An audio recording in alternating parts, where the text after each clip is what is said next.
అందరికీ నమస్కారం. నా పేరు డాక్టర్ అరుణ కోదాటి. అరుణోదయ సాహితీ సంస్థల నిర్వాహకురాలిని, వ్యవస్థాపకురాలిని. ప్రతి నెల జరిగే అరుణోదయ సాహితీ సంస్థల అరుణాక్షర కవితా పోటీల్లో అరుణరాగాల పాటలు కలిసి అంతర్జాలంగా జరిగిన కార్యక్రమం మంగళవారం దిగ్విజయంగా ముగిసింది.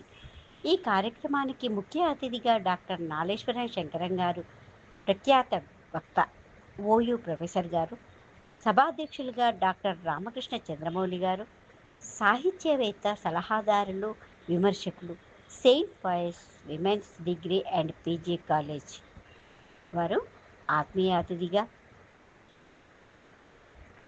గంటా మనోహర్ రెడ్డి గారు, సాహిత్యవేత్త, ప్రముఖ వక్త, రిటైర్డ్ వాణిజ్య పన్నుల అధికారి.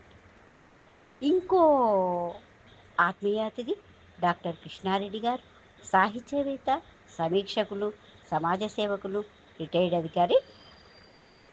వీరంతా మా ఆహ్వానం మేరకు విచ్చేసి ఈ కార్యక్రమంలో ఎంతో విషయాలను చక్కగా వివరించారు.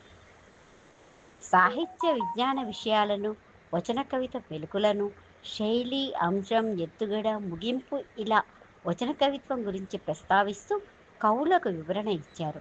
పాట ప్రాముఖ్యం, పాటల రకాలు, ఏ విధంగా పాట రక్తి కట్టి ప్రేక్షకుల మధ్యని దోచుకుంటుంది, తర్వాత పాటలలో మన తెలంగాణ విషయానికి వస్తే జానపద గేయాలు ప్రాముఖ్యాన్ని వివరిస్తూ ఇలా అన్ని విషయాలు ప్రస్తావిస్తూ సభికులందరూ మాట్లాడారు, పెద్దలందరూ మాట్లాడారు.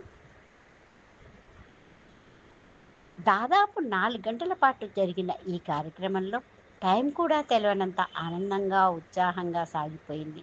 డాక్టర్ నరసింహశర్మ గారి కవి సమ్మేళన నిర్వహణ, ముగింపు పలుకులతో సభ దిగ్విజయంగా ముగిసింది.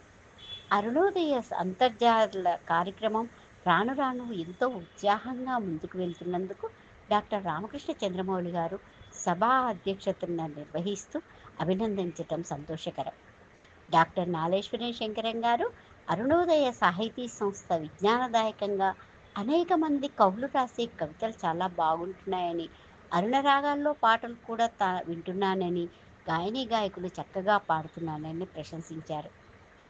గంటా మనోహర్ రెడ్డి గారు ఈ పాటలలో జానపద గేయాలు పెద్ద మంచి సాహిత్యమని, పాటలలో అవి చాలా రంజింపచేస్తాయని వివరించారు. కృష్ణారెడ్డి గారు కూడా కవిత్వం గురించి, పాటల గురించి ఎంతో విశ్లేషిస్తూ పౌరాణిక నాటకాలు, దానిలోని పద్యాలు చదివి వినిపిస్తూ వాటి వివరణ చేస్తూ అవి కూడా పాటలలో భాగమే. ఒక మనసును ఆనందింపే కళలన్నీ మనసుకు ఆనందింపజేసేవి. ఈ పౌరాణిక జానపద గేయాలు కూడా చాలా బాగుంటాయి, పద్యాలు కూడా అని చెప్పి పద్యాల గురించి వివరించారు, పాడి వినిపించారు.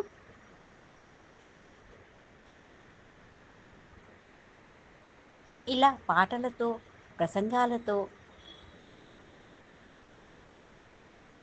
పెద్దలందరూ వివరిస్తూ, ప్రసంగిస్తూ చాలా చక్కగా సాగింది.